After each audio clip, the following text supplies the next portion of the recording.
Good morning po sa ating lahat mga kajam at welcome back po sa aking YouTube channel. Unang-una sa lahat, nagpapasalamat po ako sa ating pong may kapal na siya po yung patuloy na naggabay sa atin at nagbigay ng grasya sa araw-araw at sa kalakasan ng ating pangangatawan. Lalong-lalo na po sa ating pamilya at lalong-lalo na po sa lahat ng mga viewers, subscribers ko po at sa patuloy na sumuporta sa aking YouTube channel. Maraming salamat po sa lahat ng inyong suporta, lalong-lalo na po kay Buhay Isla at sa Primitive Islander. Maraming salamat sa kanilang pagtulong sa akin para lang makapasok sa YouTube.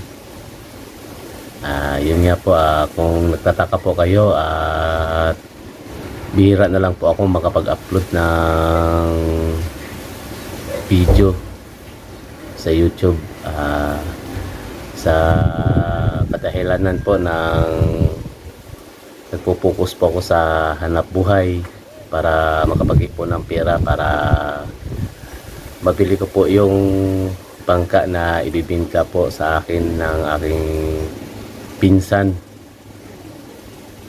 para may magamit po ko sa pagpa-vlog at sa aking hanap buhay sa pangingisda. Ayun po. Yun nga po, humingi po ko ng pasensya sa lahat ng sumuporta sa aking YouTube channel. Sana hindi po kayo magsawa na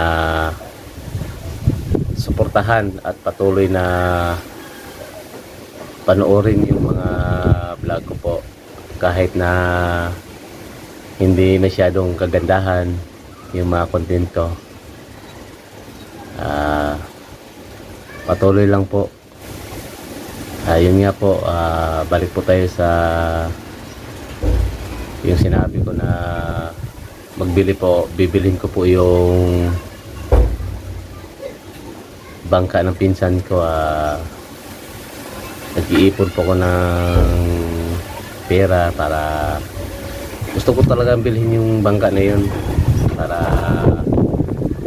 may magamit po ko sa pag-vlog at sa hanap buhay ko po. Mahirap po kasi yung nakikisakay lang po ako at hindi nakapokus sa pangangawil. Yung pagsama ko sa lahat, pag-vlog po yung ano ko po doon at sa pangalawa sa hanap buhay. Minsan nahihiya na po sa may-ari ng bangka. Kahit pinsan ko po yung sinasamahan ko sa paglalaot, yung si Kajam EB. Kung napapanood niyo po yung mga huli ko pong upload na pangangawil, siyempre nahihiya din po ako kasi yun nga po, nagabidyo po ako ng palagi ko pong pinopokus yung pag-video. Iniiwan ko po yung kawil ko para makabidyo lang ng huli niya. At maganda po talaga yung sarili mo talagang bangka para hindi ka may ilang na mag-video kahit anong gawin ko po. Hindi naman po natin masasabi na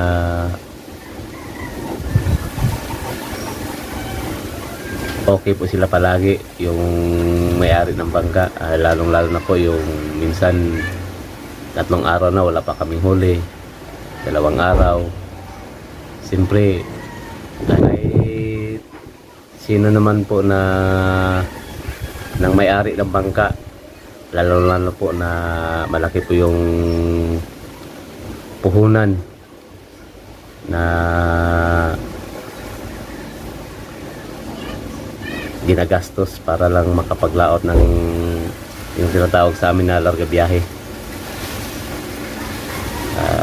Yun nga po, mas maganda talaga yung yung sarili mo talagang bangka para walang makikialam sa iyo, walang magagalit. Ayun nga po, humihingi po ako ulit ng pasensya. Sana maunawaan nyo mga kajam sa lahat ng mga nanonood sa aking channel, sa aking vlog. Pasensya po talaga. Sana hindi po kayo magsawa na sumuporta sa aking vlog. Yan po. Ay bablog ko rin po yung bangka na yun para makikita nyo rin po yung forma niya, yung kalakihan. Ayun po. Nandiyan na po yung anak ko, si Giancarlo. Update ko na lang po kayo mga kajam sa bangka.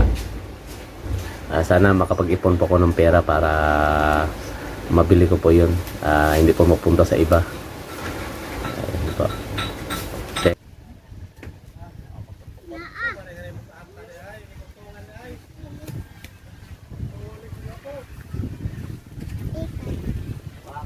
Waka ulit lapo-lapo.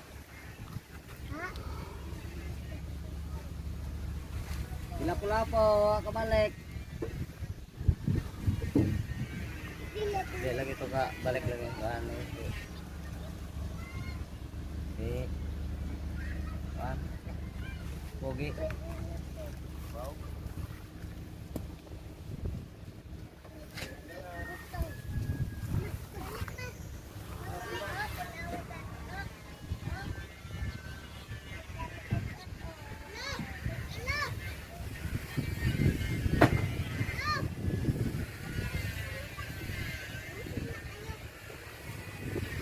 Dito.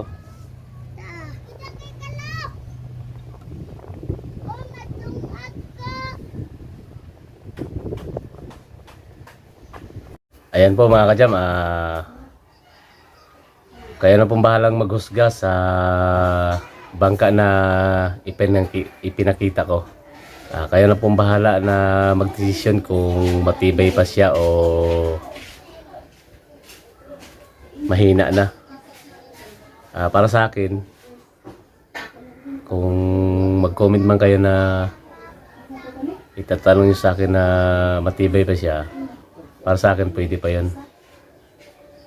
Tatagal pa yun ng 3 taon.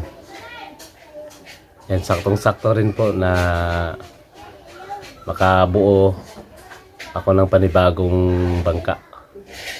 Yan. Sa 3 taon, mag-iipon tayo ng ng panibago bago po siya masira. Yan. Yan po mga kajam, ingat po kayo at God bless. Asal po.